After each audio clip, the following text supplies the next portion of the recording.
Pronto iré a estar allá donde luchas no habrá, y libre de penas yo estaré. Jesucristo volverá y mi alma llevará. Voy a descansar por siempre junto a mi buen Señor. Ya pronto vendrá el Rey de los siglos, a llevar, sí, a llevarme al dulce hogar, donde no habrá allí tinieblas, sino ricas bendiciones. Voy a descansar por siempre junto a mi buen Señor. A mi Jesús al fin veré, a su lado estaré. Por su gran amor del mal libertado, solo gozo reinará en la patria celestial. Voy a descansar por siempre junto a mi buen Señor. Ya pronto vendrá el Rey de los siglos, a llevar, sí, a llevarme al dulce Soldados de Jesús, transmitido totalmente en vivo y en directo desde el municipio de General Suazua, en el estado de Nuevo León. Bienvenidos, amados hermanos. Dios les bendiga, hermanos. Estamos en este momento conectados en este día para la gloria y la honra de nuestro Dios. Gracias a nuestro Padre Celestial que nos da la oportunidad de poder estar transmitiendo con ustedes a través de radiocristomyfortaleza.com y asimismo de la misma manera diferida a través de Facebook Live, donde le damos las gracias a nuestro Dios por la oportunidad que nos ha dado de poder estar aquí a través de estos medios electrónicos. Dios les bendiga, hermanos, bienvenidos. Saludos a todos nuestros hermanos y amigos que nos estarán escuchando en estos momentos. Gracias le damos a nuestro Dios por ello. Y vamos a dar inicio en esta hora, en este momento, a nuestra clase. A nuestra primera clase que tendremos el día de hoy. Recuerden que es nuestra primera transmisión del día domingo. Los domingos estaremos transmitiendo totalmente en vivo todos los domingos a las 8 de la noche en adelante. Y pues bueno, vamos a dar inicio, hermanos, en este día a nuestra clase. Estamos teniendo algunos contratiempos con la página de Radio Cristo Mi Fortaleza. Ya nuestro hermano Jorge Reyes estará trabajando en esta página donde él administra y trabaja en ello para que podamos transmitir de una mejor manera. Dios les bendiga, hermanos, bienvenidos a su programa Soldados de Jesús, transmitido totalmente en vivo y en directo desde el estado de Nuevo León, en especial del municipio de General Suazua. Dios les bendiga, hermanos, estamos transmitiendo en vivo. Si usted desea comunicarse con nosotros a través de nuestra caja de chat que tenemos en Radio Cristo Mi Fortaleza, o asimismo también por medio de Facebook, ahí tenemos donde pueda hacer un comentario respecto a la clase. Recuerden que esto es una clase, no es una predicación donde todos podemos participar, podemos comentar algunas cosas, y esperamos, amados hermanos, en que cada una de las cosas que aprendamos en este día sea para nuestra edificación. Como siempre lo hemos dicho, hermanos, cuando iniciamos nuestras transmisiones, nuestro objetivo primordial en sí no es, en cierta manera, usurpar la labor que tienen las congregaciones locales de enseñarnos, de edificarnos. Simplemente, hermanos, nuestro propósito como predicador de la Iglesia de Cristo y miembro de la Radio Cristo Mi Fortaleza, el propósito en sí nada más es compartir con ustedes un poquito los conocimientos de nuestro Dios. No es simplemente usurpar la labor que tienen las congregaciones o las responsabilidades. Nuestra labor es simplemente, hermanos, predicar el evangelio a tiempo y fuera de tiempo, en todo momento. Y en este momento, hermanos, pues vamos a empezar, vamos a tener nuestra clase para la gloria de nuestro Dios.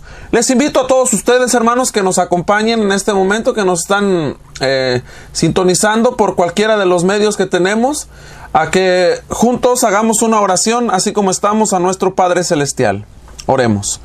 Nuestro Dios y buen Padre que estás en los cielos, nos dirigimos delante de tu presencia, nuestro Dios, en este momento, para darte las gracias, Padre Santo, por la oportunidad que nos das de poder estar una vez más transmitiendo este programa a través de estos medios electrónicos. Pedimos que nos bendigas, que nos ayudes, que abras nuestro entendimiento, nuestra comprensión, y que así nuestro Dios podamos salir altamente edificados.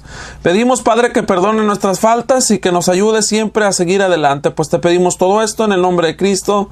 Amén.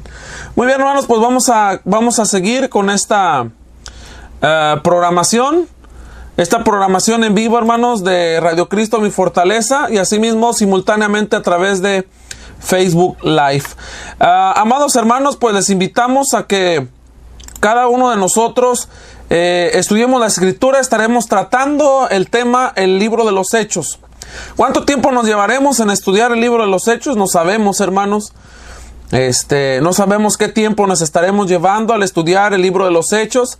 Pero Dios permite, hermanos, que todo lo que en este día aprendamos, pues podamos nosotros ponerlo así en práctica, hermanos, y sobre todo lo podamos nosotros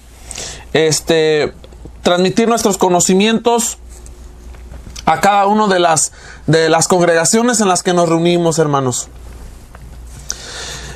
Como es nuestra primera clase, hermanos, que tenemos del libro de los Hechos, voy a tener una pequeña introducción referente a este libro. Una introducción, hermanos, que es interesante e importante que nosotros tratemos tal introducción. En la mayoría de nuestras Biblias, hermanos, tenemos el título, el libro de los Hechos. El libro de los Hechos de los Apóstoles. En la mayoría de nuestras traducciones, hermanos, bíblicas, tenemos este título, el libro de los Hechos de los Apóstoles.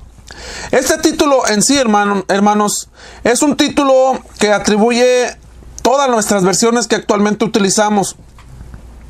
Pero no es un título inspirado por Dios, hermanos. Recuerde que es un título únicamente pues puesto por el hombre. Ni tampoco fue puesto por Lucas. En algunos de los manuscritos del Nuevo Testamento, hermanos, no es un título, sino Hechos de Apóstoles solamente se presenta. En el manuscrito sinaítico, hermanos, el libro se le llama solo Hechos, o más literalmente sería el libro de las acciones, no tal como el libro de los Hechos de los Apóstoles, sino simplemente el libro de las acciones de algunos, no de todos los apóstoles. Algunos, hermanos, algunos manuscritos, como el manuscrito Vaticano, que data del siglo IV, le pone el título de Hechos de Apóstoles. En su margen le llama simplemente Hechos de los Santos Apóstoles. Las modernas versiones griegas, hermanos, del Nuevo Testamento, publicadas por Luxman o Alford y Westcott y Hort, dan el título de Hechos de los Apóstoles. Pero recuerde, amado hermano, pues no es un título en sí muy correcto de usar, debido a que no es las acciones de todos los apóstoles, sino simplemente de algunos de los apóstoles. En sí, la palabra Hechos, hermanos, es originalmente puesta en parte, hermanos, en los manuscritos más antiguos. Hechos era originalmente parte de un juego de 2 volúmenes llamados, hermanos, Historia de los Orígenes Cristianos o Comienzos. Así circulaban con este título entre las iglesias del primer siglo. A finales del primer siglo, hermanos, o principios del segundo siglo, el primer volumen fue separado, hermanos, y colocado junto con los evangelios de Mateo, Marcos y Juan. El primer tratado se le tituló, hermanos, el Evangelio según Lucas. Y el segundo tratado se le trató, hermanos, o se le tituló como Hechos, simplemente. No Hechos de los Apóstoles, sino simplemente Hechos. En cierta manera, hermanos, no es el libro de los Hechos de todos los apóstoles, porque no aparecen las acciones de todos los apóstoles. Los únicos apóstoles mencionados son Pedro, Jacobo y Juan. Se habla muy poco, hermanos, de algunos otros, hermanos, aunque se habla también, ¿verdad?, muy brevemente de Jacobo y de Juan. El título Hechos de los Apóstoles es así mismo, en cierta manera, hermanos, muy general y muy limitado. Es muy general porque no narra los hechos de todos los apóstoles. Es muy limitado, hermanos, porque aparte de Pedro y Pablo, los personajes principales del libro de los Hechos no son apóstoles, hermanos. No son apóstoles. Son simplemente cristianos comunes como nosotros. Cristianos como Esteban, cristianos como Felipe, como Bernabé, Silas, Timoteo, Apolos, Aquila y Priscila. Así que este libro, hermanos, solo le llamaremos nosotros, le titularemos, libro de Hechos. Este libro es el Génesis, hermanos, del Nuevo Testamento. Es el Bereshit, el principio, hermanos, porque aquí está el comienzo de la iglesia de Cristo. El cumplimiento de la promesa del Señor en Mateo capítulo 16, versículo 18, donde el Señor dijo: si yo te digo que tú eres Pedro, y sobre esta roca yo edificaré mi iglesia, las puertas del Hades no prevalecerán contra ella. Este es el cumplimiento, hermanos, el libro de los Hechos. ¿De qué? De la profecía puesta y predicada por Cristo, hermanos. Recordando que este libro es el comienzo del Nuevo Testamento, no son los evangelios, hermano. No son los evangelios donde inicia el Nuevo Testamento, sino es el libro de los Hechos, porque los evangelios forman parte, hermanos, del Antiguo Testamento. El libro de los Hechos, hermanos,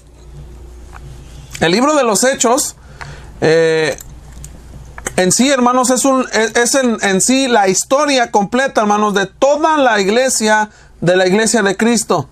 En las librerías, hermanos, en las librerías cristianas, encontramos por ahí, hermanos, libros y cientos de títulos, hermanos, referente a la iglesia, referente a la historia de la iglesia. Pero el mejor de los libros, hermanos, que nos hablan de la iglesia o de la historia de la iglesia son, hermanos, el libro de los Hechos. No hay otro libro mejor que este y único que el libro, hermanos, que conocemos nosotros como libro de los Hechos. En ello encontramos a su autor. El autor divino es el Espíritu Santo, hermanos. Ese es el autor divino. Sí, hermanos, pero el autor humano fue el amado Lucas. Colosenses 4:14. El nombre Lucas, hermanos, viene del término griego Loukas, y es una contracción del latín lucano, hermanos. Y en sí el nombre del autor significa luminoso. Tanto como en el Evangelio de Lucas como en Hechos, encontramos el mismo estilo literario, hermanos, y el mismo interés en asuntos médicos mediante el uso de vocablos acostumbrados por los médicos de este tiempo. La evidencia externa como la interna, hermanos, está de acuerdo sobre lo que acabamos de decir, sobre lo que acabamos de mencionar, hermanos, del libro de los Hechos. La evidencia externa, hermanos, nos habla y nos dice de que realmente sí, el autor de este libro de los Hechos es Lucas, hermanos. Podemos mencionar a varios, hermanos, referente a la evidencia externa. A Ireneus en el año 180 después de Cristo. El llamado Prócolo anti-marcianita, dice, hermanos, que el título en sí es atribuido, es llamado, hermanos, ¿para quién? Para simplemente Lucas, hermanos. Esto es un aproximado entre el 160 y 180 después de Cristo, hermanos. Esto es lo que podemos mirar acerca de algunas otras cosas, ¿verdad? Por ejemplo, tenemos también a Eusebio, a Tertuliano, el canon Muratorio también nos habla de que Lucas es el escritor, hermanos, el autor material de porque recuerde que el autor intelectual en sí es el Espíritu Santo. Como evidencia interna, notamos la palabra nosotros muchas veces.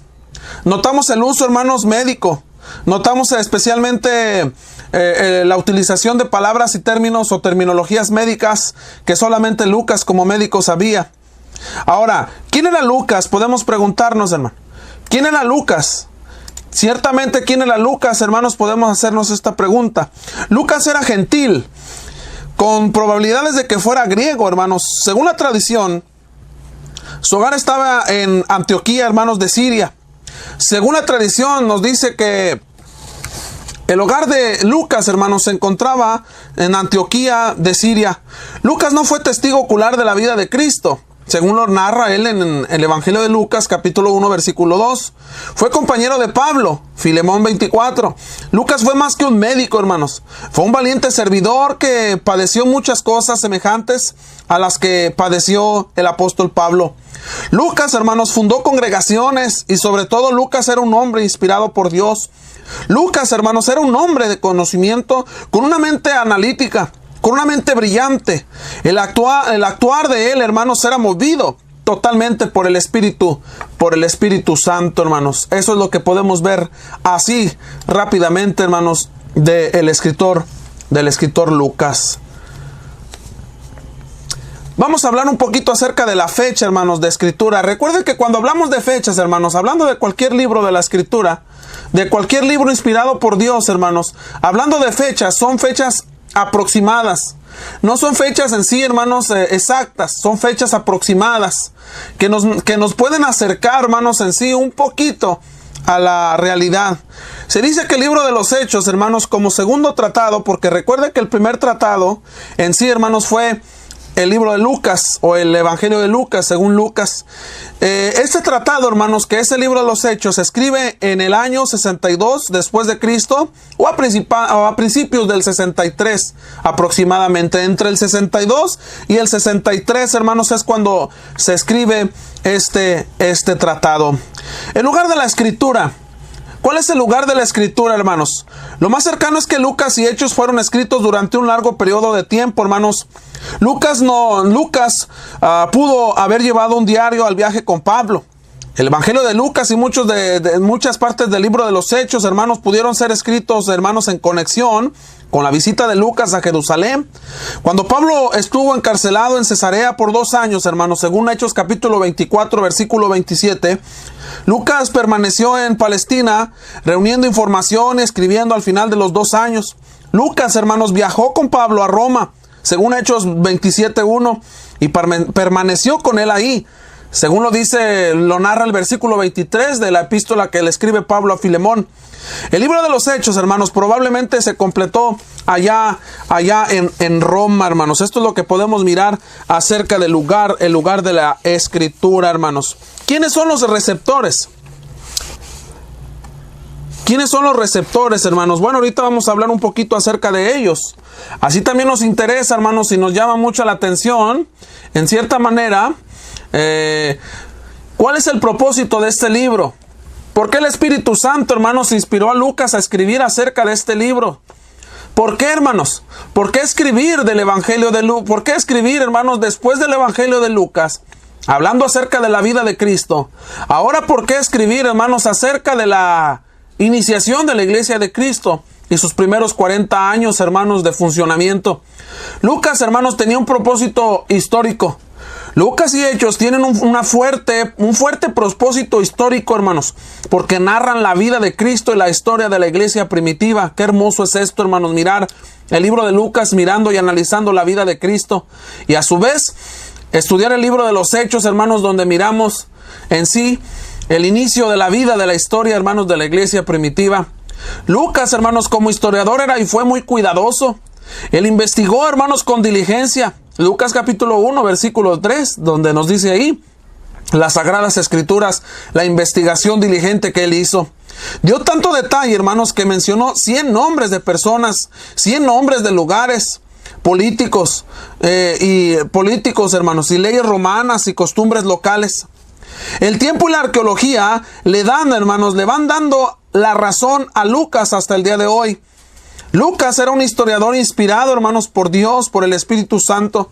Lucas tenía un propósito también cristológico, no solo histórico, sino también cristológico. Sí, hermanos, acerca de las cosas que Jesús continúa haciendo y enseñando, dice ahí la Escritura. La promesa de Jesús, hermanos, de enviar el Espíritu Santo, allá mencionada, hermanos, en el Evangelio de Juan, capítulo 16, versículo 7, versículo 12 y versículo 13, se hace clara, hermanos, y vívida, a voz clara, que, hermanos, pues la promesa de Cristo cumplida en el libro de los Hechos. Su promesa de establecer, hermanos, la iglesia del Señor en Mateo 16, 18, hermanos, y 19, se hace vívida también y se cumple completamente. ¿En dónde, hermanos? Ahí, en Mateo capítulo 1 y capítulo 2. Asimismo, hermanos, hablando de la cristología, ahí, hermanos, en lo que estamos analizando, sus promesas de permitir que Pedro abriera la puerta a la iglesia, o sea, que iniciara, hermanos, según Mateo capítulo 16, versículo 18 y 19, donde le dice a Pedro que le iba a entregar las llaves, hermanos, las llaves del reino, las cuales significan autoridad, las cuales significan, hermano, ¿qué más? Significa un momento en el que él puede tener esa autoridad para abrir en especial, hermanos, ¿qué? Una puerta. Ciertamente, hermanos, las promesas de Cristo se cumplen en el libro de los Hechos. La comisión dada a los discípulos también en Mateo capítulo 28, hermanos, versículo 18 al 20, hace su cumplir donde el Cristo dijo en Mateo capítulo 28, versículo 18 al 20, porque toda potestad me es dada en el cielo y en la tierra. Por lo tanto, id a ser discípulos, bautizándoles en el nombre del Padre, y del Hijo, y del Espíritu Santo. En Mateo, en Hechos, se hace vívida y clara, hermanos, se hace notar toda la forma, hermanos, en la que los apóstoles llevaron en sí el discipulado de muchas gentes, hermanos. Se cumple lo de Marcos 16, 15 al 16. El que creyere, dice la Escritura, hermanos, el que creyere y fuere bautizado será salvo, mas el que no creyere será condenado. Sus promesas de Cristo, hermanos, de dar a los apóstoles habilidades milagrosas, se cumplen en el libro de los Hechos. Cristo lo dijo en Marcos capítulo 16, versículos 17 y 18. Donde ellos, hermanos, ¿qué harían? Donde ellos comerían. Donde ellos, ¿qué harían, hermanos? En sí dice hasta la misma Escritura que animal mortífero iba a ir contra ellos, como lo sucedió con Pablo, ¿verdad? Cuando lo muerde la serpiente, y cosa mortífera alguna no les haría mal alguno. Ciertamente, hermanos, el cumplimiento de las habilidades milagrosas de parte de Cristo para con los apóstoles es cumplida, ¿dónde? En el libro de los Hechos. La promesa, hermanos, de victoria final, así también promulgada por Cristo en Juan capítulo 14, versículo del 1 al 3, está vividamente puesta en acción en el libro de los Hechos. Así que, amados hermanos, el propósito del libro de los Hechos es, recuerde, el propósito histórico. Número 2, el propósito cristológico. Y número 3, Lucas tiene un propósito misionero, hermanos. Lucas tiene un propósito misionero. Lucas tiene un propósito misionero, hermanos. Número 4, Lucas tiene un propósito apologético. Recuerde que esa palabra, hermanos, en sí, apología, la apología significa defensa, hermanos. La defensa. El apóstol, Lucas tiene ese propósito, hermanos, al escribir este libro. Tiene el propósito de defender, hermanos, de tener apología, de ser un apologista. En los días de Lucas, hermanos, estaba circulando conceptos falsos acerca de Cristo y del cristianismo. El cristianismo para muchos era una secta de la que en todas partes se hablaba en contra de ella. Hechos capítulo 28. Hechos capítulo 28, hermanos, versículo 22. Lucas tiene un propósito también didáctico completamente. Enseñar, instruir la doctrina de Cristo. Enseñar e instruir la doctrina de Cristo. Este propósito, hermanos, didáctico debería de tenerlo cada congregación. Deberíamos de tenerlo cada congregación, hermanos, para que podamos así enseñar correctamente la doctrina de Cristo, hermanos, en las congregaciones. Al penetrar en el libro, hermanos, encontraremos enseñanza como la salvación, la iglesia. Encontraremos la obra del Espíritu Santo. Asimismo, encontraremos, hermanos, grandes obras del Espíritu Santo, muy grandes, hermanos, y milagrosas. Pero más que nada, tiene el propósito, el libro de los Hechos, hermanos, tiene el propósito de que Teófilo conociera bien las cosas en las que él había sido instruido. Esto es, hermanos, importante, ¿verdad? Esto es importante que notemos cada uno de nosotros. ¿Para qué? Para que continuemos estudiando las Sagradas Escrituras. Ahora sí, hablemos del receptor. Hablemos un poco del receptor, hermanos, que viene a ser, hermanos, en cierta manera, Teófilo. Lo hemos mencionado muchas veces, hermanos, cuando estudiamos el libro de los Hechos. Probablemente usted lo ha notado, lo ha visto, lo ha escuchado cuando en su congregación, hermanos, se ha hablado de tal. Teófilo, hermanos, en sí es el receptor principal del libro de los Hechos. Pero en cierta manera, hermanos, hoy hace mella las Sagradas Escrituras en nuestras vidas. Y hoy, hermanos, pues el libro de los Hechos también lo tenemos nosotros gracias a nuestro Padre. Sin él no entendiéramos muchas cosas. En sí el receptor, hermanos, los receptores viene a ser primeramente Teófilo. El nombre Teófilo, del término griego Teófilos, se deriva de dos palabras griegas, hermanos. Theos, Dios, y Philos, una de las palabras usadas por los griegos para referirse al amor. Y esto significa, hermanos, las dos palabras juntas, amigo de Dios. Lucas, hermanos, en cierta manera, Lucas al comienzo, hermanos, al comienzo de su vida,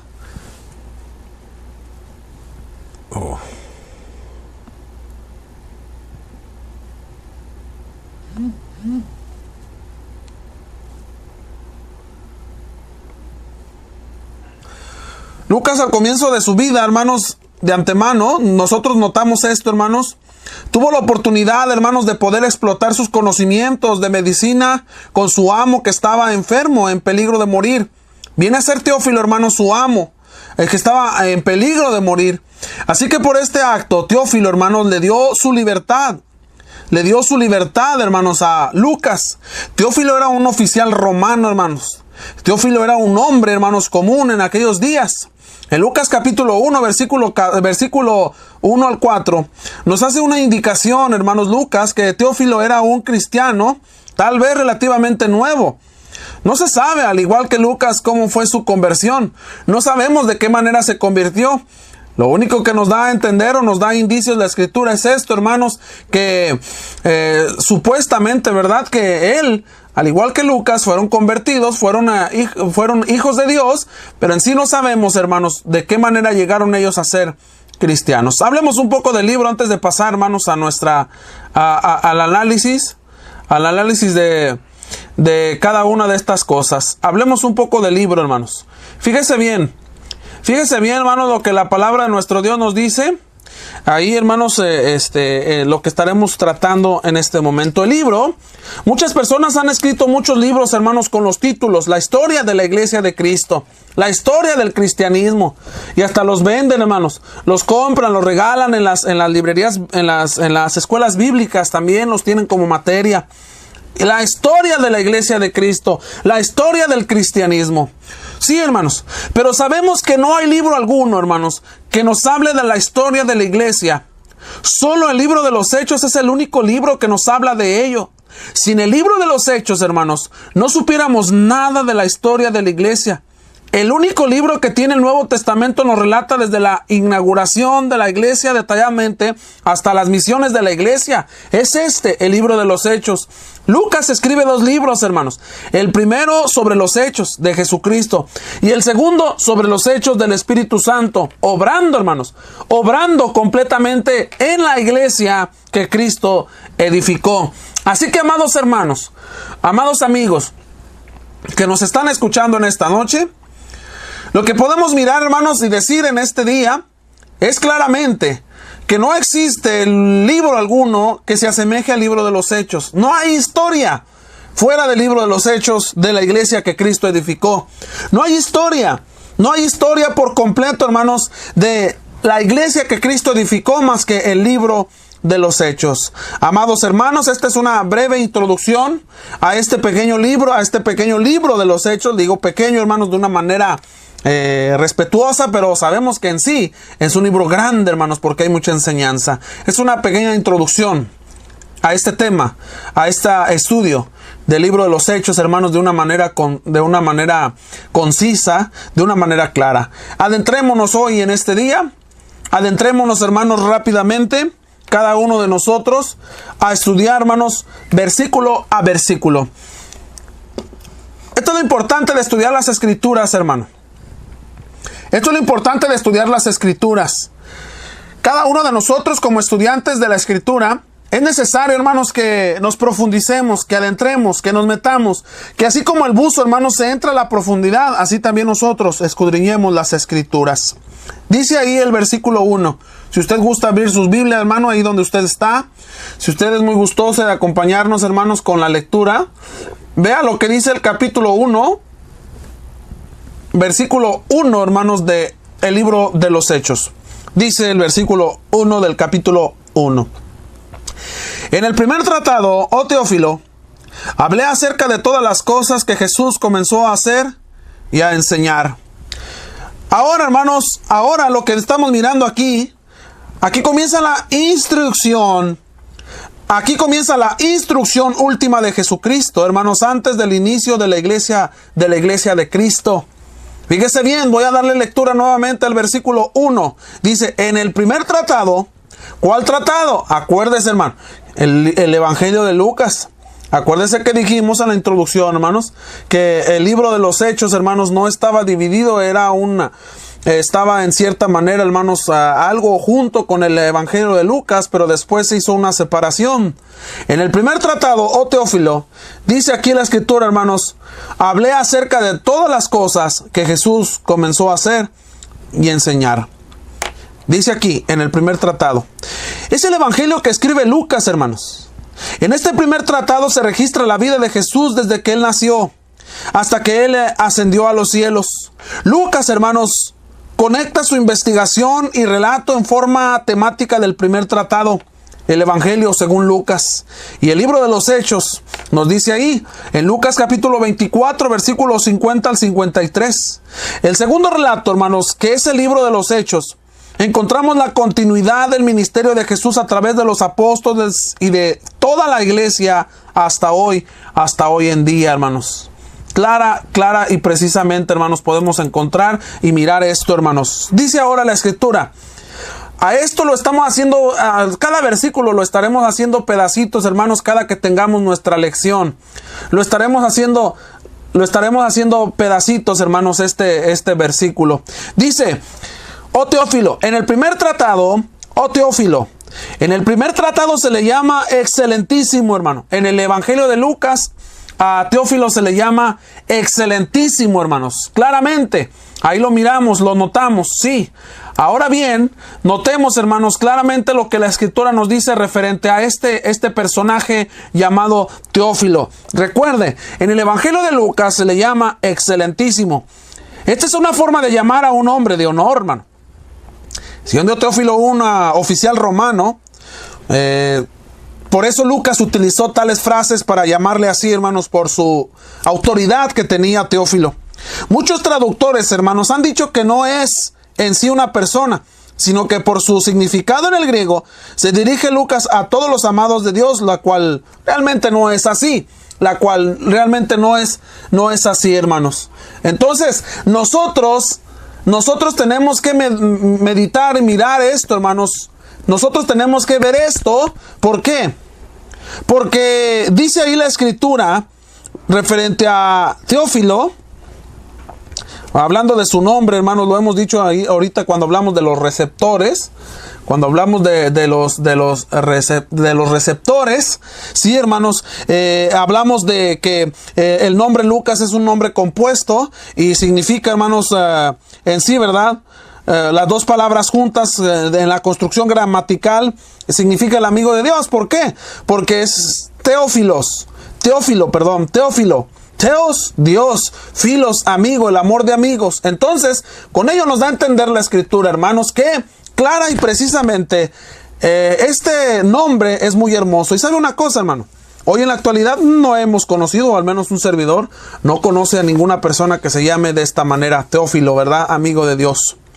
Después dice el versículo 1, hermanos, también hablé acerca de todas las cosas que Jesús comenzó a hacer y a enseñar. Hablé acerca de todas las cosas que Jesús comenzó a hacer y a enseñar.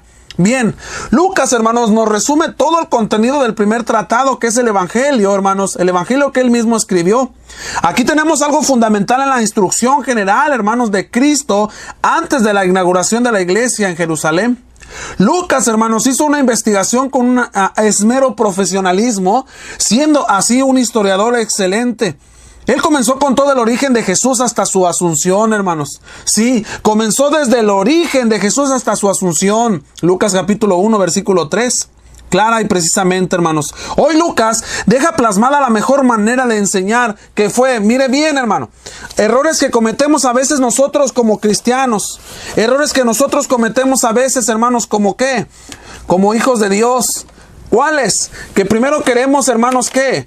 Queremos hacer las cosas al revés en lugar de hacer las cosas bien. ¿Por qué, hermanos? Porque precisamente Lucas, hermanos, nos da a entender a todos nosotros la manera, hermanos, en la que Cristo actuaba con los hermanos con los discípulos, hermanos, desde el momento en el que cada uno de ellos estaba con el Señor.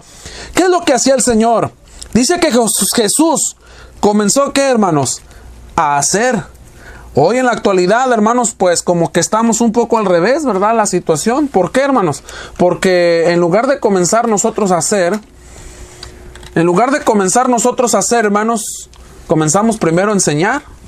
Y ese es un grave error, hermanos, que de antemano hemos cometido muchos de nosotros probablemente. Es un grave error, hermanos, que hemos cometido probablemente muchos de nosotros. Sí, hermanos, ¿por qué? Porque hoy primero enseñamos y después hacemos. Primero enseñamos y después hacemos, hermanos. Y realmente no es lo que Cristo nos enseñó, hermanos, por medio de lo que Lucas escribe en el Evangelio. No es lo que el Señor Jesucristo nos enseñó, sino que de antemano, hermanos, lo que Cristo nos enseñó, ¿qué fue? Primero Jesús comenzó ¿a qué?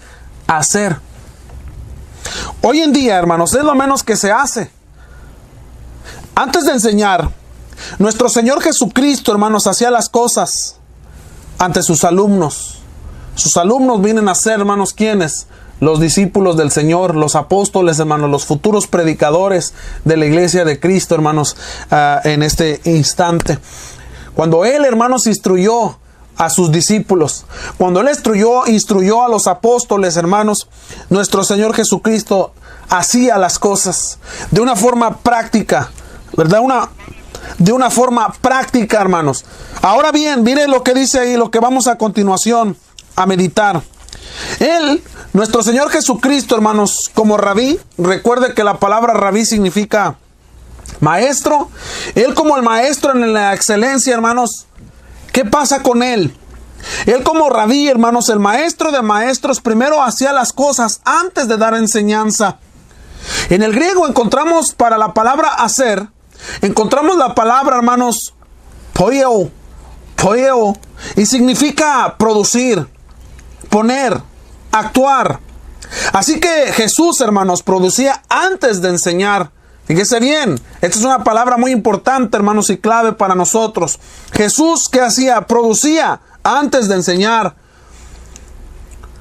¿Cómo podemos interpretar esto? Primero Él producía el acto y después enseñaba el acto.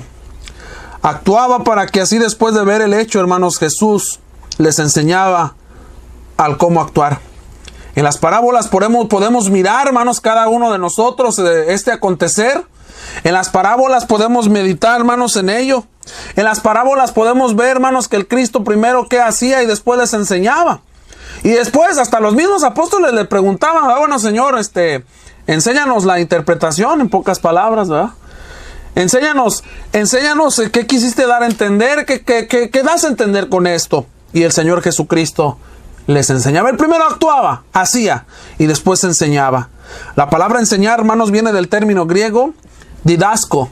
La palabra didasco, hermanos, significa instruir, explicar, dirigir. Esto quiere decir, hermanos, que en segundo término, Jesús explicaba lo que Él primero hacía. En Jesús las obras y la enseñanza van de la mano, hermanos. No una cosa antes que la otra.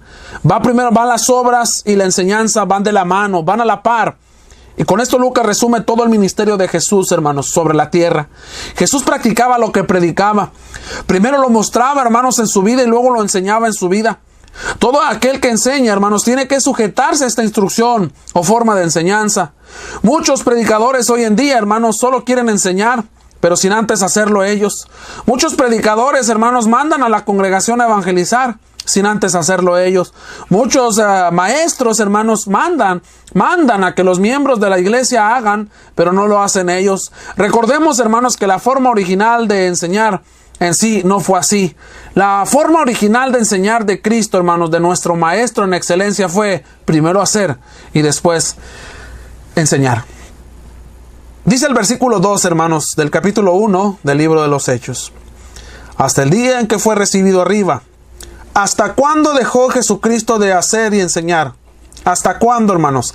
Hasta el día en que fue recibido arriba, después de haber dado mandamiento por el Espíritu Santo a los apóstoles que había escogido. Hasta el día en que fue recibido arriba. Lucas, hermanos, como gran historiador, nos da, hermanos, del lujo, se toma el lujo de detalle, pero en ocasiones nos resume todo el ministerio de Jesús sobre la tierra, hermanos. Con este hecho escrito, hermanos, en el segundo tratado, puso claramente fin, hermanos, a su ministerio terrenal de Jesús. Y muy pronto comenzaría su ministerio celestial. Los primeros 2 capítulos, hermanos, del Evangelio de Lucas narran el nacimiento y la niñez de Jesús. Y en el capítulo 3 hasta el final de su tratado, hermanos, del Evangelio de Lucas, el escritor sagrado, hermanos, que es Lucas, narra lo que Jesús hizo y enseñó. Y en su obra pública hasta el momento de la ascensión, hasta el momento de regresar a la presencia del Padre. ¿Cuándo fue recibido Jesús arriba? Nos podemos hacer la pregunta en esta noche. ¿Cuándo fue recibido Jesucristo arriba, hermanos? Porque dice hasta el día en que fue recibido arriba, después de haber dado mandamiento. Antes, hermanos, de irse, dejó mandamiento. En el griego encontramos la palabra, hermanos, entelo, y esa palabra entelo significa, hermanos, mandar, ordenar, dar, ordenanza, encargo. Y este orden y este encargo, hermanos, de Jesucristo fue la gran comisión. Antes de ir Jesucristo al cielo, dejó órdenes claras, hermanos, y mandamientos a sus apóstoles, que fue el predicar, ¿qué? Mire, hermano, tome nota de ello. Fue predicar el Evangelio.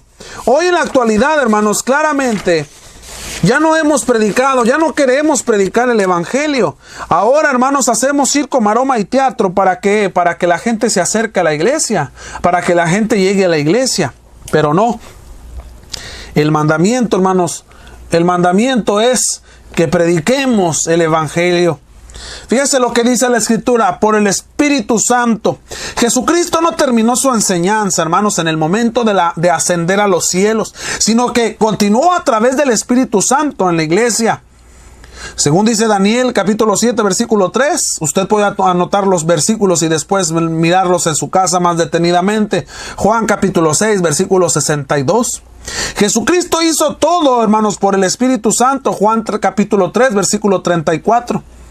Y después dice la Escritura, hermanos, a los apóstoles que había escogido. El mandamiento lo dejó por el Espíritu Santo a los apóstoles que había él escogido.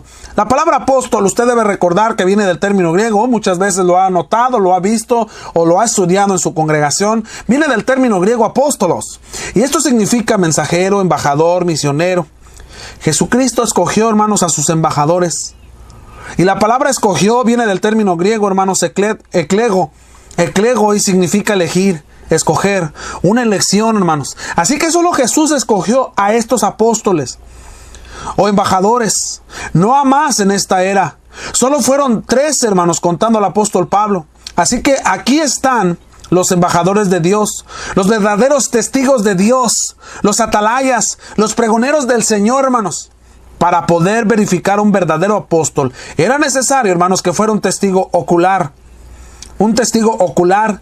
Y el Señor eligió solo a 13, entre ellos a Pablo. En su vida de Jesucristo, hermanos, instituyó una escuela bíblica, a la cual ellos estaban ahí. Instituyó una escuela bíblica para que esos hombres, quienes eran los futuros predicadores, teniendo como alumnos a estos 12 hombres, a los cuales les enseñó todo el consejo de Dios, los apóstoles fueron escogidos para ser los testigos de Cristo, hermanos, clara y precisamente. Juan capítulo 15, versículo 27, Lucas capítulo 24, versículo 48, Hechos capítulo 1, versículo 8. Los apóstoles fueron escogidos, hermanos, por Cristo para ser sus embajadores plenamente vestidos del poder para continuar la obra de Cristo. He aquí algunos pasajes, hermanos, para la elección que Jesucristo hizo para los apóstoles. Mateo capítulo 10, versículo 2 al 4.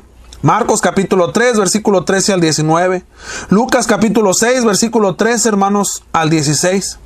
Y ello nos damos cuenta, amados hermanos, que con ello que mencioné ahorita, que Cristo, hermanos, instituye, levanta, construye, autoriza, permite una escuela bíblica.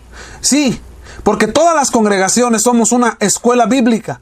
Todas las congregaciones, amados hermanos, somos una escuela bíblica, donde estamos estudiando la palabra de Dios, donde nos estamos profundizando a la Escritura, hermanos. Así lo enseña la epístola a los Efesios. Versículo 3 del capítulo 1, del libro de los Hechos. Si usted tiene algún comentario, amado hermano, háganoslo saber a través de la caja de chat de Radio Cristo Mi Fortaleza o a través de Facebook, también ahí estamos al pendiente. Versículo 3 del capítulo 1 del libro de los Hechos. Dice la Escritura: a quienes también, después de haber padecido, se presentó vivo con muchas pruebas indubitables, apareciéndoles durante 40 días y hablándoles acerca del reino de Dios. Dice la Escritura ahí: a quienes también. Esto se refiere, hermanos, a los 11 apóstoles que habían en ese momento antes de la elección de Matías y Pablo. Sí, a quienes también después de haber padecido. La palabra padecido, hermanos, viene del término griego pasco, y esto significa, hermanos, soportar, sobrellevar, experimentar, sufrir. Así que esto nos da a entender, hermanos, el sufrimiento que pasó el Señor Jesucristo en la cruz, su pasión, el sufrimiento entero de Jesucristo desde antes de ser arrestado, hermanos, hasta el momento de llegar a ser crucificado en la cruz. Después de soportar y experimentar este terrible sufrimiento, sí, hermanos, después de haber padecido, dice la Escritura, después de haber sufrido tanto, se presentó vivo con muchas pruebas indubitables. Muchos dicen que Jesucristo, hermanos, es simplemente un charlatán. Muchos dicen que Jesucristo es un profeta. ¿Cuál de los profetas se ha levantado, hermanos, con poder como Cristo Jesús? ¿Juan el Bautista? ¿Oseas? ¿Malaquías? ¿Abdías? ¿Ageo? ¿Quién? Ninguno. Todos están en el sepulcro. Se presentó vivo después de haber sido crucificado, después de haber sido asesinado. Se presentó vivo. ¿Con qué, hermanos? No se presentó solo, con las manos vacías. Se presentó con muchas pruebas indubitables, hermanos. La palabra presentó viene del término griego, hermanos, paristemi. Y esta palabra, hermanos, significa claramente lo siguiente. Significa estar cerca, presentarse, estar presente, venir, estar juntamente con. La palabra vivo viene del término griego, hermanos, sao, y significa vivir, estar vivo, quedar vivo, o sea que tiene vida. La palabra prueba indubitables, porque a veces son palabritas, hermanos, que no entendemos. Usted subráyele ahí, póngale el significado de tales palabras. La palabra indubitables. Esta palabra, hermanos, viene de un término griego también, hermanos, que nos da a entender lo siguiente. Del término griego tecmerión. Y la palabra tecmerión significa, hermanos, prueba, convincente. El Señor Jesucristo no se presentó solamente así, se presentó con pruebas, hermanos, convincentes, que nos convencen esas pruebas, sí. En el siglo I, hermanos, había personas que negaban la resurrección de Jesucristo como hasta el día de hoy. La negaban rotundamente. Negaban que Cristo había resucitado de entre los muertos. Negaban que Jesucristo hubiera vencido la muerte, hermanos. Y hasta el día de hoy muchos niegan, hermanos, tal cosa. Negaban que Cristo había resucitado con poder. Estas personas, llamadas los saduceos, siendo personas llenas de tradiciones de los padres, ellos creían que el alma, hermanos, perecería con el cuerpo, negando la persistencia del alma. Negando la persistencia del alma, hermanos, después de la muerte. Negaban completamente la resurrección del cuerpo, y en especial la de Jesucristo. Así que Lucas, con este verso, hermanos, nos ofrece la más grande de las evidencias de la resurrección de Jesucristo. Un hecho sobre el que descansa todo el mundo, hermanos, de la doctrina del cristianismo. 1 Corintios capítulo 15, versículo 14. La resurrección fue el hecho o evidencia respecto a la muerte de Jesús, hermanos. No fue solo un martirio, sino una redención triunfal. No fue solo una muerte, sino fue, hermanos, una victoria. Con esto y más hechos que presentaremos más adelante, hermanos, no nos queda duda alguna respecto a la resurrección de nuestro Señor Jesús. No nos queda duda alguna, hermanos. Según lo que estamos estudiando y lo que vemos en la Escritura, no nos queda duda alguna de que Cristo se levantó de entre los muertos. Y no solo eso, sino que dice la Escritura, apareciéndoseles. Sería un fantasma, hermanos, como a veces se cree, un fantasma, apareciéndoseles. La palabra apareciéndoles viene del término griego, hermanos, obnomai, y esta palabra significa presentarse, dejarse ver, presentarse, dejarse ver, hermanos. ¿Cuáles son las pruebas de la resurrección de Jesucristo? Porque luego la gente, hermanos, que no cree, que cree como los saduceos, de que después de la muerte, hermanos, ya hay aniquilación. ¿Cuál es entonces la prueba de la resurrección de Jesucristo? ¿Cómo podemos probar nosotros que realmente Jesucristo resucitó? Bueno, número 1, hermanos. La predicación de los apóstoles fue y es la resurrección de Jesucristo. Número 2, lo que los apóstoles oyeron. Número 3, Cristo dejó que sus discípulos lo tocaran. No era un fantasma, hermanos. Era una persona viva, hermanos. Número 4, Cristo ingirió alimentos, hermanos, para mostrarles que Él no era un espíritu. Lucas capítulo 24, versículo 36 al 43. Puede notar usted también Hechos capítulo 10, versículo 40 y 41. Así que, amados hermanos, la resurrección de Jesús fue confirmada por, número 1, la naturaleza, hermanos, de la tumba. Juan capítulo 19, versículo 41. En esos tiempos existían sepulcros familiares, hermanos, como cuevas donde ponían a toda la familia. Como hoy que te venden cuádruples o triples, ¿verdad? Hacia la parte inferior. Pero en aquel entonces eran tipo cuevas. La sepultura de Jesús no fue así, hermanos. No fue de una manera conjunta, familiar, donde había muchos cuerpos. Era una cueva nuevecita, recuerda, hermanos. La sepultura de Jesús, hermanos, no había más cuerpos. Y no podía haber confusión en cuanto a la identidad del cuerpo de Jesús. El sepulcro de Jesús fue labrado en la peña y era nuevo. José de Arimatea, hermanos, puso el cuerpo de Jesús en el sepulcro nuevo. No había sido usado por nadie. Había sido labrado en la piedra. Había sido labrado en ese lugar. Si Jesús hubiera sido sepultado en una cueva, hermanos, los enemigos habrían podido decir que sus discípulos robaron el cuerpo por alguna salida de la cueva. Pero el sepulcro de Jesús, hermanos, que fue labrado en peña, no había tales salidas. Una entrada y una salida.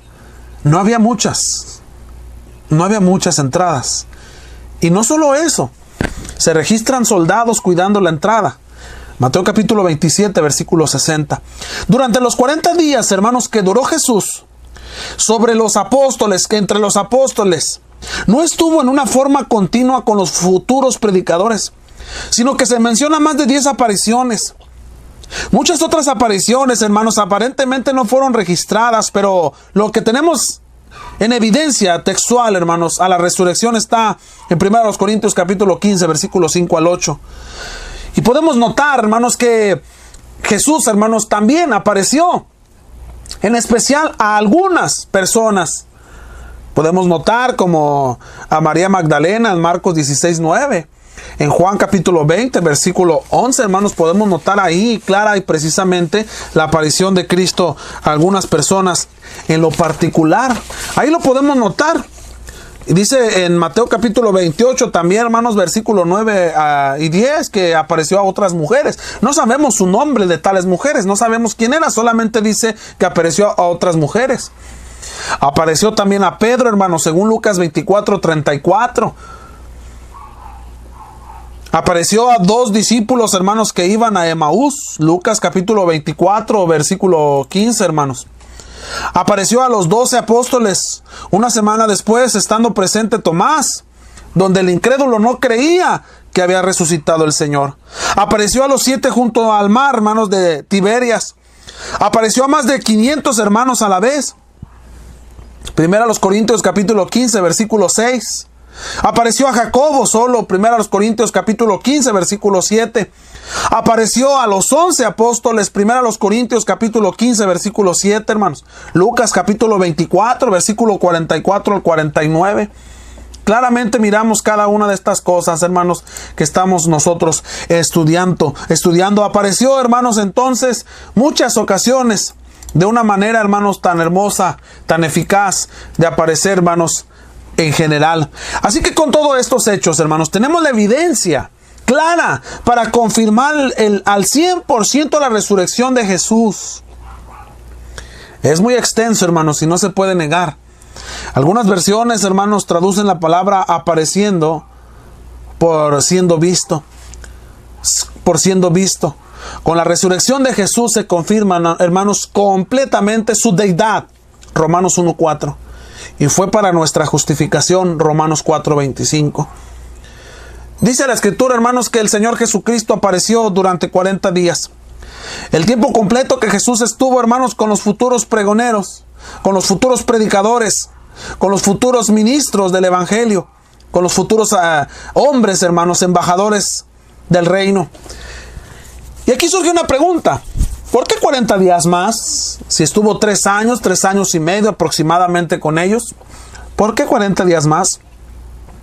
¿No fueron suficientes los 3 años y medio, hermanos, aproximadamente de instrucción? ¿No fueron suficientes? Los discípulos o futuros predicadores, hermanos, necesitaban ser reorientados respecto al futuro en acontecimientos a la muerte, hermanos, y resurrección de Jesucristo. Esto por todo lo que sucedió en la crucifixión de Jesús. ¿Cómo estaban los pobres apóstoles? Los discípulos necesitaban entender mejor cuál sería la misión que ellos tenían que acatar y dónde la iniciarían. El propósito de Jesús al permanecer, hermanos, en la tierra por este periodo de 40 años no fue simplemente disfrutar de un convivio con sus amigos, de volverlos a ver, sino para prepararlos, hermanos, ¿para qué? ¿Para qué? Para la obra de ministerio, para prepararlos y lanzarlos al campo de batalla, hermanos. Este fue el propósito de los 40 días extras del Señor aquí sobre la tierra. 40 días fueron los que Moisés duró en el monte cuando la ley fue dada, Éxodo 24:18. Jesús ayunó 40 días, Mateo 4:2. ¿Será una coincidencia o será algo divino? Saque usted las conclusiones. Y dice el versículo que durante 40 días el Señor Jesucristo, ¿qué hizo, hermanos? Reorientándoles y hablándoles acerca de ¿qué? Del reino de Dios, hablándoles acerca del reino de Dios. La palabra reino viene del término griego, hermanos, basileía, y la palabra basileía significa reino, reinado, gobierno. La palabra, el reino de Dios, hermanos, aparece aproximadamente en el Nuevo Testamento 33 veces, en especial, hermanos, en el Evangelio de Lucas. En el Evangelio de Lucas encontramos algunas de ellas, aproximadamente 15, en el Evangelio de Marcos 4. Y en Mateo también encontramos algunas más. Hablando acerca del reino de los cielos, hermanos, encontramos una referencia en el Evangelio de Juan y 6 veces en el libro de los Hechos. Eso fue el tema principal, hermanos, de Jesús al inicio de su ministerio. Mateo capítulo 4, versículo 17, arrepentidos porque el reino de los cielos se ha acercado. Muchas de sus parábolas, hermanos, de Jesús inician con estas palabras. Porque el reino de los cielos es semejante a. El reino de los cielos es semejante a. Y el propósito de Jesús era recordarles tal cosa, hermanos. Hacerles recordar, reorientar a los apóstoles. Recordarles el inicio, hermanos, de el reino de Dios sobre la tierra con poder. La iglesia, con esta instrucción última.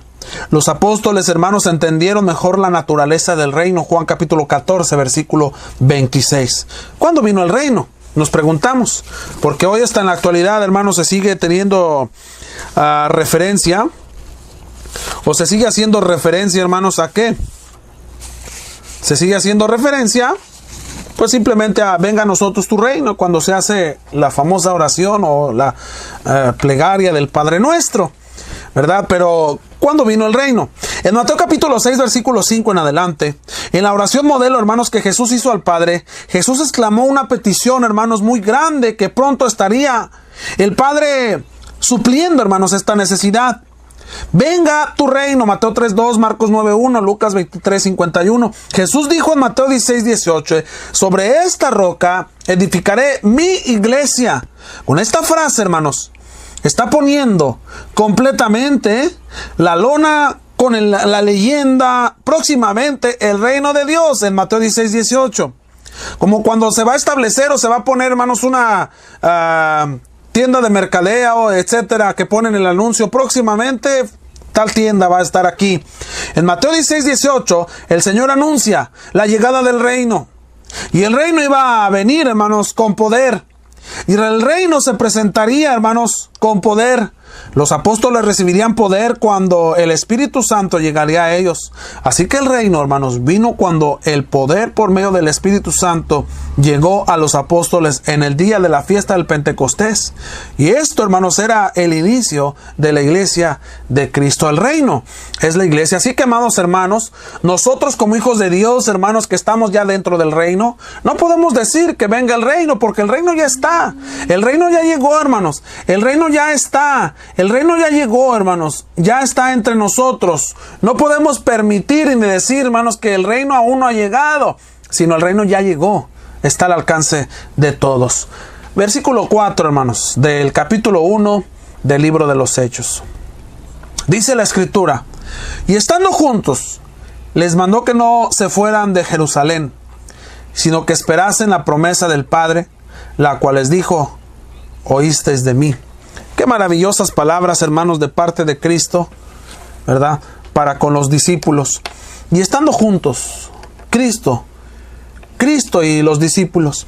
Esta palabra, estando juntos, hermanos, viene del término griego sunalizo, que significa comer juntamente con, congregar, hermanos, estar con, quedarse con.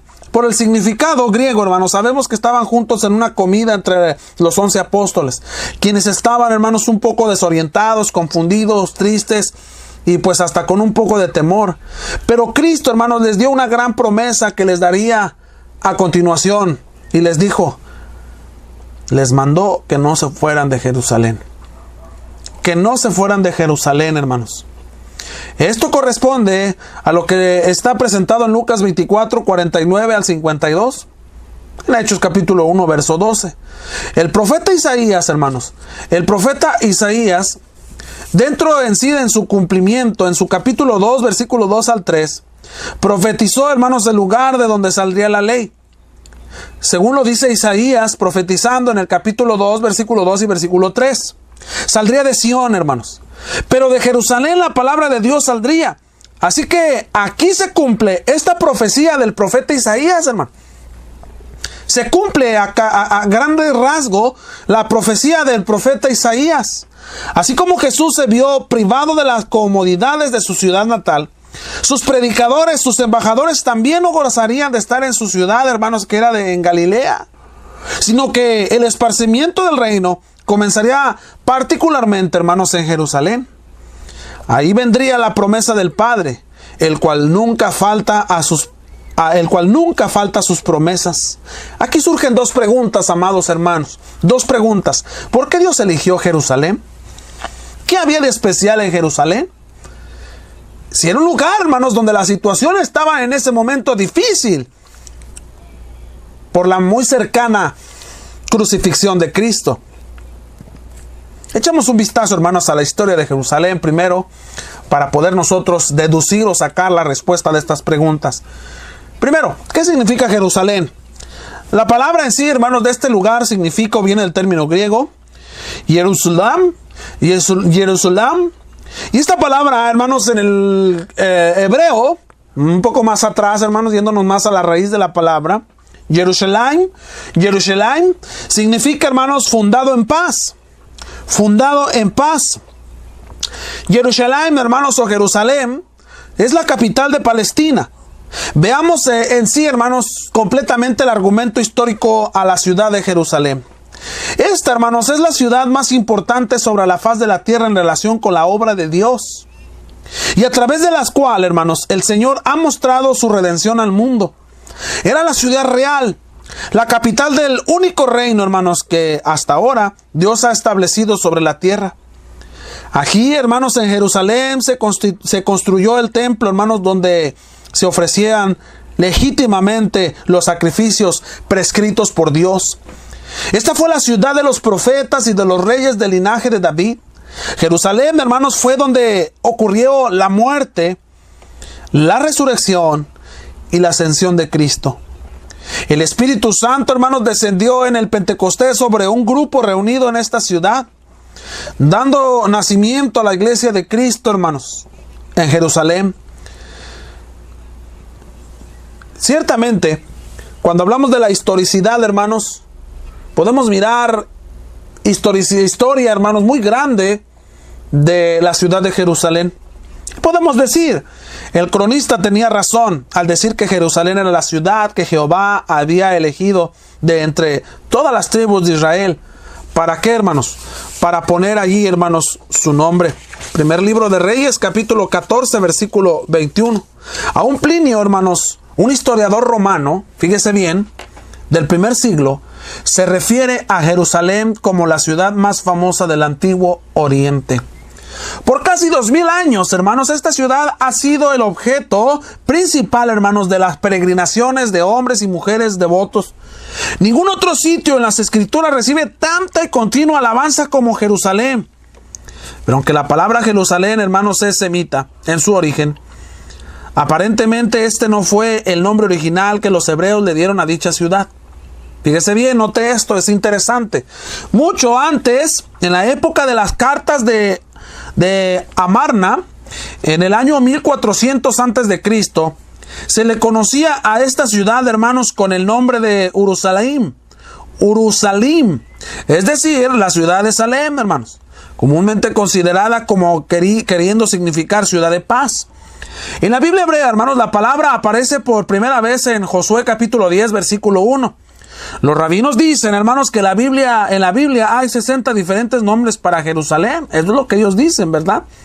La cual puede ser una exageración, ¿verdad? Pero bueno, eso es lo que ellos mencionan. Aunque realmente sí hay una buena cantidad de nombres, como por ejemplo, ya mencionamos Salem, del tiempo de Melquisedec. Fue probablemente una abreviación, hermanos, de Urusalim. Aunque esto es sujeto a comprobación, ¿verdad? Todo lo que estamos comentando y diciendo. Encontramos también el nombre de Jebús. Fue su nombre cuando de antemano, hermanos, constituida la capital y plaza fuerte de los jebuseos. Otro nombre es la ciudad de Santa. Este nombre que se le ha aplicado, hermanos, a Jerusalén, quizá después de llegar a ser lugar permanente del Arca de la Alianza, según Nehemías capítulo 11, versículo 1. Otro nombre es Alía, capitalina, nombre dado a la nueva Jerusalén construida por Adriano, hermanos, emperador romano. Después de la destrucción de la antigua ciudad por Tito, hermanos. Otro nombre es el Quds. En su nombre moderno, hermanos, entre los árabes, quienes quiere decir ciudad santa, el Quds. El nombre Jerusalén ocurre aproximadamente unas 600 veces en el Antiguo Testamento. Después del libro de los Hechos, en el Nuevo Testamento, hermanos, Jerusalén se menciona muy poco. 4 veces casi al final, hermanos, de la carta a los romanos. Sí, hermanos, una vez al final de la primera carta a los Corintios. Y otra vez, hermanos, ¿dónde? En Gálatas. El nombre que más se usa para referirse a esta ciudad, aparte de la Jerusalén en Sión, el cual ocurre como 100 veces en el Antiguo Testamento, a menudo se denomina a Jerusalén, hermanos, como la ciudad de David. Tenemos muchos textos que hablan de ello. Más tarde se aplica este mismo título a Belén, Lucas 2:4 y Lucas capítulo 2, versículo 11. En contraste, hermanos, con la mayoría de las ciudades que ha sido centro de grandes eventos históricos a través de los siglos, Jerusalén siempre ha permanecido, hermanos, en el mismo sitio. Está situada aproximadamente a 55 kilómetros al este del Mediterráneo y a 23 kilómetros al oeste del Mar Muerto, a una elevación de 797 metros sobre el nivel del mar. La ciudad, hermanos, descansa sobre 3 montes. En el monte sudoeste, la ciudad original, hermanos, de los jebuseos, la ciudad, hermanos, que David capturó y la cual más tarde fue llamada Sión, ocupaba cerca de 4 o 5 hectáreas. En contraste, el área de la ciudad de Megiddo, hermanos, una fortaleza, tenía como 15 hectáreas aproximadamente. Sobre el monte Ofel, en la parte norte, fue donde Salomón, hermanos, edificó el gran templo y su palacio. Al este de estos 2 montes había un valle bastante pronunciado, hermanos, conocido con el nombre de Quedrón. Al sur de la ciudad estaba otro valle también un tanto profundo, conocido como el valle de Inom, hermanos. Inom. En la parte más remota del monte, hermanos, estamos hablando un poquito de la historia de Jerusalén. En la parte más remota, hermanos, del monte, al oeste se encontraba situado el valle de Geena. Que bueno, más adelante podemos hablar acerca de esta esta titulación, ¿verdad?, que Cristo utilizó. Realmente, hablando de esto, hermanos, el Gehenna era una continuación del valle de Hinnom. Actualmente no se puede establecer, hermanos, con toda precisión, hermanos, las profundidades originales de estos valles, ya que los desechos lo han cubierto en algunos lugares hasta una altura de 16 a 19 metros. Recordemos, hermanos, que Cristo utilizó tales valles, el valle de Hinnom, ¿verdad?, el Gehenna, para hablar acerca de ¿qué? Para hablar acerca del lugar de tormento, para hablar acerca, hermanos, es una referencia del infierno, ¿sí?, del Gehenna, claramente. ¿Por qué? Por su acontecer y su ver y su actuar, ¿verdad?, de esta ciudad, o de estos valles más bien. Bueno, hoy no se puede establecer lo que estábamos mencionando, porque tiene una altura aproximadamente, hermanos, del desecho de 16 a 19 metros. Sí, diríamos hoy, un relleno sanitario. La ciudad nunca ocupó, hermanos, nunca ocupó un área grande. Inclusive en el tiempo de Herodes el Grande, el área dentro de los muros no sobrepasaba el 1,5 kilómetros de largo por 1 kilómetro de ancho. La ciudad estaba ubicada fuera de lo que era la ruta común, hermanos, de las grandes caravanas. Y en contraste con todo esto, con la mayoría de las capitales del mundo, hermanos, no estaba cerca de un río navegable o algo por el estilo. Por lo tanto, amados hermanos, su tamaño era más o menos algo exclusivo. Por el otro lado, estando a 32 kilómetros al norte de Hebrón y 50 kilómetros al sur de Samaria. Jerusalén, hermanos, estaba centralmente localizada para servir como capital del reino de Israel. Sí, hay una referencia, hermanos, a los jebuseos que habitaban en Jerusalén en Génesis capítulo 10. Usted lo puede ver ahí en su hogar, versículo 15 al 19. Realmente, hermanos, esta ciudad, hermanos, importante. Realmente, esta ciudad, hermanos, la primera referencia, hermanos, que se hace referente a Jerusalén como tal, se encuentra en la narración de Abraham, hermanos, entrevistándose con Melquisedec, el rey de Salem. Génesis capítulo 14, lo puede usted ver, versículo 17 al 24. Muchos creen, y la tradición, hermanos, es unánime en este punto, que el lugar donde Abraham iba a sacrificar a Isaac, en el monte Moria, Génesis 22:2, segundo libro de Crónicas, capítulo 3, versículo 1, es el sitio exacto sobre el cual, siglos después, Salomón edificó el templo. Esto es lo que dice la tradición, ¿verdad? El nombre actual de Jerusalén ocurre por primera vez en Josué capítulo 10, versículo 5, hermanos, donde se relata el hecho de que el rey de la ciudad se confederó, hermanos, con otros 4 reyes en un intento inútil, hermanos, por derrotar a Josué. En este mismo libro se confiesa francamente que los israelitas fueron incapaces de expulsar a los jebuseos. Lo puede notar usted en el libro de Josué, Josué capítulo 15, versículo 8, Josué capítulo 15, versículo 63, Josué capítulo 18, versículo 28, hermano. Los israelitas tomaron control de la ciudad por un tiempo, hermanos, breve, pero no pudieron conservarla. Jueces capítulo 1, versículo 7. Jueces capítulo 1, versículo 21. No se sabe, hermanos, nada sobre la historia de Jerusalén más, sea de la fuente bíblica o extrabíblica, desde el tiempo de la muerte de Josué hasta su captura por parte de David, hermano. Sí, segundo libro de Samuel, capítulo 5, versículos 6 al 10. Con la muerte de Salomón, comenzó a opacarse la gloria de Israel, así como también la de Jerusalén. En el 5º año del reinado de Reboam, en el 917 a.C., Sisac, el rey de Egipto, vino, hermanos, contra Jerusalén sin ningún problema y tomó los tesoros de la casa de Jehová, hermanos, y los tesoros de la casa del rey. Todo lo tomó. También tomó todos los escudos de oro que había hecho Salomón. Esto fue, hermanos, el primero de 8 diferentes saqueos que sufrió el templo de Jerusalén dentro de un lapso, hermanos, de un poco de más de 300 años.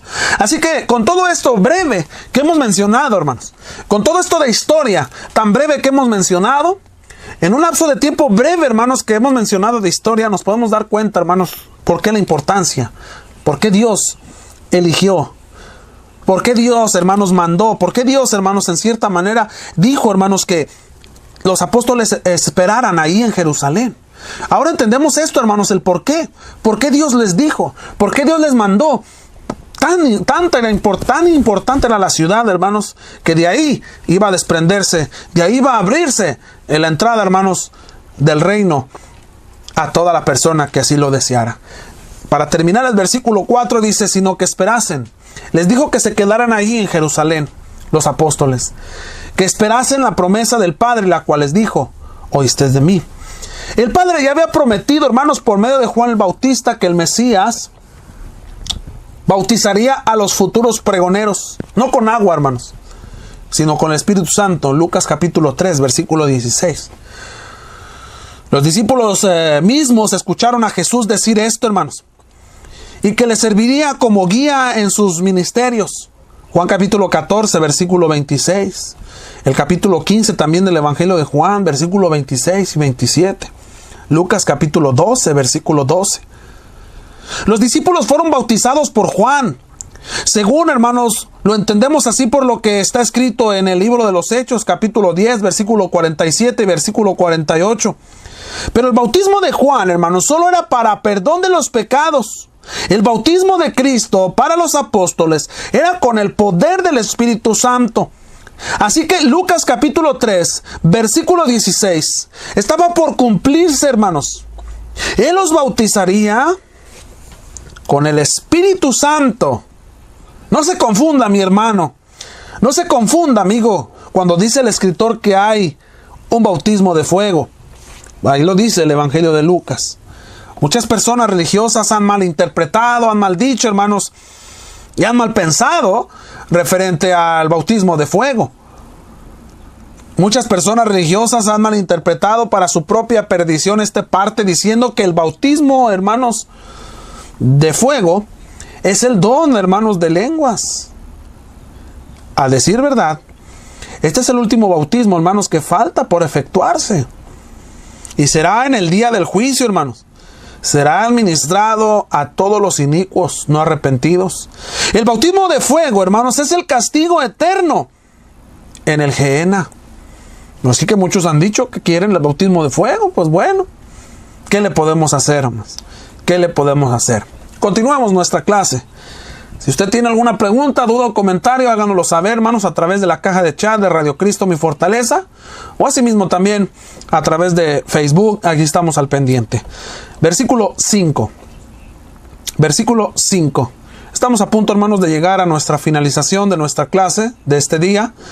Y dice el versículo 5. Porque Juan ciertamente bautizó con agua, mas vosotros seréis bautizados con el Espíritu Santo dentro de no muchos días. Este versículo, hermanos, me llenaría, si yo hubiese estado en ese momento, hermanos, de dificultad. Me llenaría de alegría y de gozo, hermanos. ¿Por qué? Porque ciertamente los apóstoles, como lo hemos dicho desde un principio, se encontraban, hermanos, algo preocupados, asustados. Los apóstoles se encontraban, hermanos, por ahí algo desorientados, porque su pastor había muerto. Porque su pastor había muerto en la cruz. Y venía la persecución muy fuerte contra ellos. Pero ahora el Cristo está con ellos. Y les dice que no se vayan de Jerusalén, porque la promesa del Padre se cumpliría, porque lo que Dios promete se cumple. Y ahora les dice, porque Juan ciertamente bautizó con agua. La promesa, la promesa, hermanos, de la que Lucas registra en Lucas 3:16 es esta. La palabra bautizó viene del término griego, hermanos, bautizo, y significa lavar. Nunca significa, hermanos, rociar, sumergir, hundir, zambullir. El bautismo de Juan solo fue, hermanos, para perdón de los pecados y para abrirle el camino, hermanos, ¿a qué? A Cristo. El bautismo de Juan, hermanos, era con agua. Sí, hermanos, era con agua completamente, ¿verdad? A lo que nos narra en sí también nos dice la palabra griega. Entonces, cuando nosotros vemos esto, hermanos,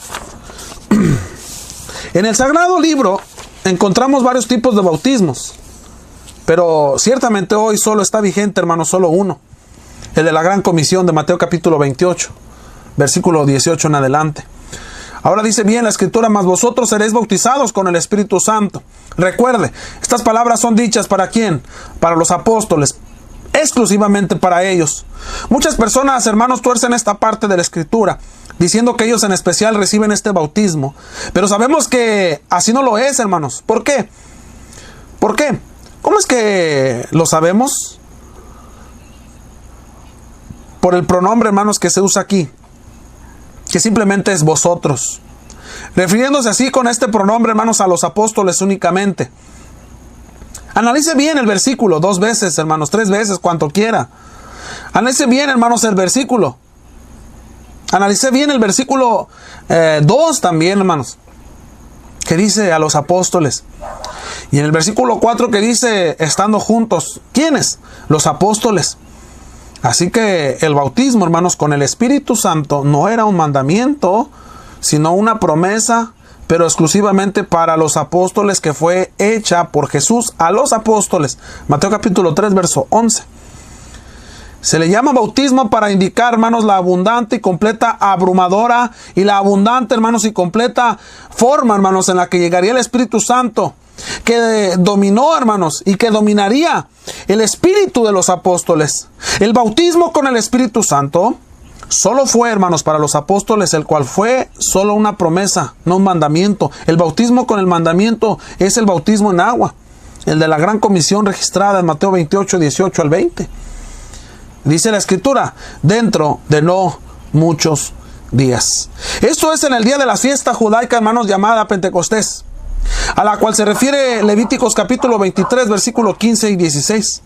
Así que el Espíritu Santo vendría a ellos en 10 días, hermanos.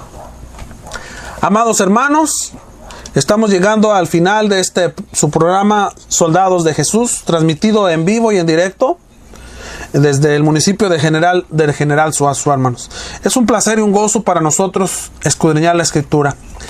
Para concluir, hermanos, en esta hora, terminando con el versículo 6, quiero decirles lo siguiente. El versículo 6 lo vamos a analizar del versículo 6 en adelante la próxima semana, si Dios así lo permite. Quiero darle gracias a Dios y a ustedes, a todos los que nos sintonizaron en esta noche a través de nuestras plataformas digitales de RadioCristoMiFortaleza.com y asimismo también a través de nuestro Facebook Live de la cuenta de este servidor, Sergio Cervantes Díaz, donde hemos estado transmitiendo simultáneamente por los 2 medios electrónicos que tenemos. Gloria sea dada a nuestro Dios. El libro de los Hechos, hermanos, como forma de conclusión, es un libro, hermanos, profundo, lleno de sabiduría de Dios, de lo alto. Lleno, hermanos, ¿de qué? Lleno de promesas, lleno de acción. Y sobre todo, hermanos, es un libro que motiva a la iglesia del día de hoy, a la iglesia, hermanos, del siglo XXI. Porque en ella miramos, hermanos, los pasitos de bebé. En ella miramos la iniciación de la iglesia de Cristo, hermanos, la iglesia que Cristo edificó. Así que, amados hermanos, pues les damos gracias por una vez más estar con nosotros. Hemos reanudado nuestras transmisiones, hermanos, hemos reanudado nuestras transmisiones, hermanos, a las cuales ya teníamos tiempo de no hacer por medio de Radio Cristo Mi Fortaleza. Estaremos teniendo este tipo de clases, hermanos, recuerden, todos los domingos a partir de las 8 de la noche.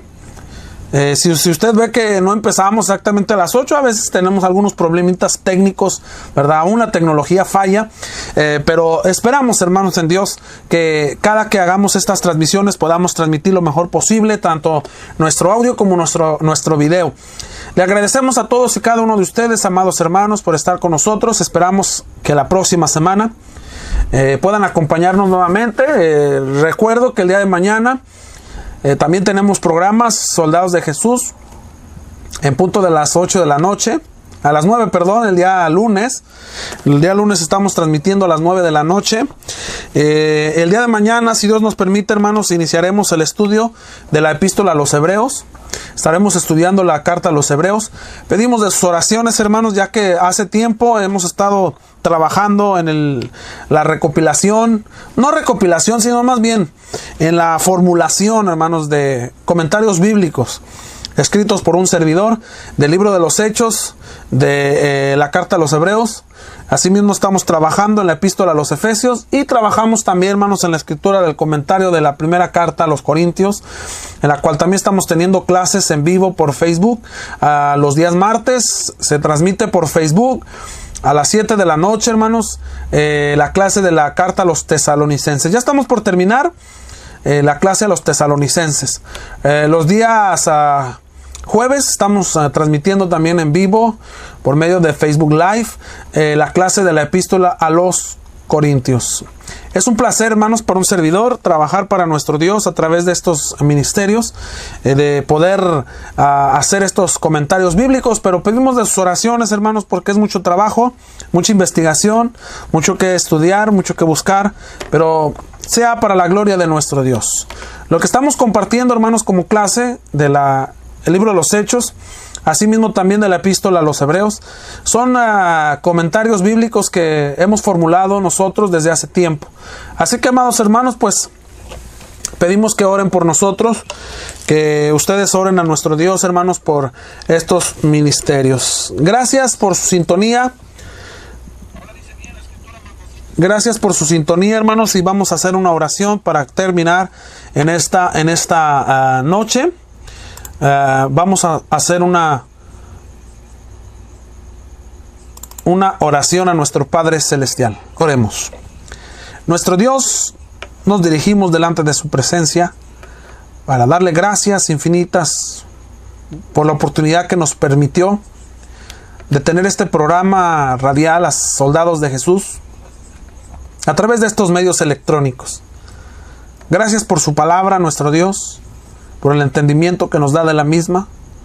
Ahora pedimos, Padre, que nos ayudes a ponerla en práctica, guardarla y atesorarla en nuestras vidas, y podamos así, nuestro Dios, compartirlas con aquellos que están en necesidad espiritual. Gracias por el libro de los Hechos, nuestro Dios, que nos abre el entendimiento de la iniciación de la iglesia que tu Hijo Jesucristo edificó. Gracias por nuestros hermanos que dieron su vida para el desgastaron su vida para el esparcimiento del reino sobre la faz de la tierra. Gracias también en esta noche, Padre Santo, por nuestros hermanos que estuvieron escuchando el mensaje, estuvieron escuchando la clase, que estuvieron atentos, nuestro Dios, al mensaje. Gracias, Padre, por todo lo que has hecho por nosotros, aún sin ser merecedores. Pedimos perdón por nuestras faltas y pedimos también, nuestro Dios, sabiduría para en esta semana inicial poder discernir cada una de las cosas que sucedan en nuestras vidas. Te agradecemos, nuestro Dios, por todo lo que nos permites vivir, sean para bien, sean cosas para bien, sean pruebas o tribulaciones. Pues te pedimos todo esto y agradecemos el nombre de Cristo. Amén. Muchas gracias, amados hermanos. Pronto iré a estar allá donde luchas no habrá, y libre de penas yo estaré. Jesucristo volverá y mi alma llevará. Voy a descansar por siempre junto a mi buen Señor. Ya pronto vendrá el Rey de los siglos, Rey de los siglos, a llevar, sí, a llevarme al dulce hogar, donde no habrá allí tinieblas, sino ricas bendiciones. Voy a descansar por siempre junto a mi buen Señor. A mi Jesús al fin veré, a su lado estaré. Por su gran amor del mal libertado, solo gozo reinará en la patria celestial. Voy a descansar por siempre junto a mi buen Señor. Ya pronto vendrá el Rey de los siglos, a llevar, sí, a llevarme al dulce hogar, donde no habrá allí tinieblas, sino ricas bendiciones. Voy a descansar por siempre junto a mi buen Señor.